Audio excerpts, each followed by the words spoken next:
అది సన్యాసి ధర్మం విడిచిపెట్టేస్తున్నాం. ఎందుకోసం? మనము మళ్ళీ ఈ బట్టలు వేసుకున్నామంటూ మళ్ళీ జన్మ రాదు. గురు పాదం పడితేనే మళ్ళీ జన్మ రాకుండా గురు పాదం పట్టినాం. అందుకోసం మనం ఏం చేయాలి? ఇవన్నీ లోకవాసన ఇష్టపడదు. లోకవాసన పుత్ర శోకాన్ని కేడిచితే ఫలమే లేదు, లోకవాసన తాళ రాదు. అదొక భజన పాటలో ఉన్నది. అది లోకవాసన. ఎప్పుడైతే ఈ బట్టలకు మనం వచ్చినామో ఆ బట్టలకు వచ్చినప్పుడు లోకవాసన ఇష్టపెట్టదు. తండ్రికి తండ్రి కాదు, కొడుకు కొడుకు కాదు, భార్యకు భార్య కాదు, పిల్లలకు పిల్లలు వచ్చినామంటే గుత్తగా దూరద్దు. మళ్ళీ వాళ్ళ అనుమతి తీసుకున్నాలి. నేను నాకు 3 బిడ్డలు, ఒక కొడుకు. అందరినీ కూర్చుండబెట్టి మా కోడల్ని మన్మరాలని అక్కడే పెట్టుకున్నారు. అందరిని కూర్చుండబెట్టి నేను ఆశ్రమంలో ఉంటున్నా. మేము ఇదివరకు చేసినాము ఈ పెళ్ళిళ్ళు, పేరంటాలు, ఎంటికలు, పుట్టెంటికలు అన్నీ చేసినాం.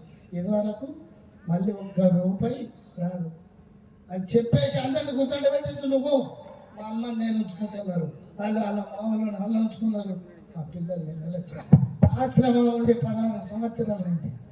ఇదివరకు ఏదైనా అంది దానికి పోతా. శిష్యులు పెళ్ళిళ్ళు అయితే పోతా, ఆశీర్వాదం ఇచ్చేస్తా. ఇంటి అక్కడికి పోలేదు, ఆశీర్వాదం. ఇటువంటి యొక్క ధర్మాన్ని మనం పాటిస్తే మన లోపల ఉన్నాయి ఏమవుతాయి. ఇవన్నీ తీసేయాలా. బట్టలు వేసుకున్నాడు కాదు. బలో సద్గురునాథ్ మహారాజ్ కి జై శ్రీరామ్, జై శ్రీరామ్, జై శ్రీరామ్. बोलो भारत माता की जोर से बोला, बोलो भारत माता की, बोलो भारत माता की. अरे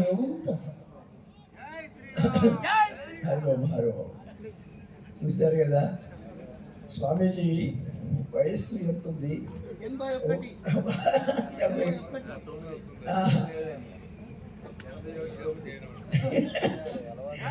81 సంవత్సరాల్లో కూడా వారంతా హుషారుగా ఉండారు.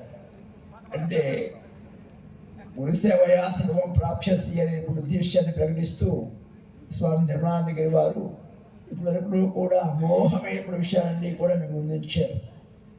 కాబట్టి ప్రతి ఒక్కరిలో కూడా తత్వం పెరిగినటువంటి స్వకీయ బ్రహ్మనిష్ఠుల వద్ద శుశ్రూష చేసి చతుర్విధములైనటువంటి సేవలు అందించి వారి యొక్క మన్నన పొంది మీరు కాషాయం ధరిస్తే ఆత్మదర్శనం అవుతుంది. ఊరకే శాస్త్రం లేకుండా, గురువులు లేకుండా, ఆశ్రమ సేవలు లేకుండా, విధులు లేకుండా ఊరకే వస్త్రాలు వేసుకొస్తే వేషధారులు అవుతారు, సన్యాసులు కావాలని చెప్పినారు. కాబట్టి అది మహాపాపం. ఎందుకంటే వేషధారణ చేయబడేది మహాపాపం. కాబట్టి అన్నయితమైన ధర్మం కాదు. కాబట్టి ఆ విధంగా వారు వారి యొక్క విశేషాన్ని చక్కగా వివరించారు. ఇప్పుడు మా ప్రధాన కార్యదర్శి ఒక చేస్తారు. అఖిలాంధ్ర సాధు పరిషత్ సక్షబ్ది మహాసభలు ఆహ్వానితులైనటువంటి ఆహ్వాన సంఘం తరపున మనకి ఈరోజు శ్రీమాన్ కరుభక్త సురేష్ గారి ధర్మపత్ని శ్రీమతి కరుభక్త సాయి ప్రసూన మనందరినీ కూడా కాస్త మనోరంజన కుదించడానికి చిన్నట భరతనాట్యానికి వస్తున్నారు. వారి గురువుగారు అయినటువంటి హిమబిందు వారికి కూడా సద్గురు శుభాశీస్సులు తెలియజేస్తూ వారు వేదికపైకి రావాల్సిందిగా కోరుతున్నాం.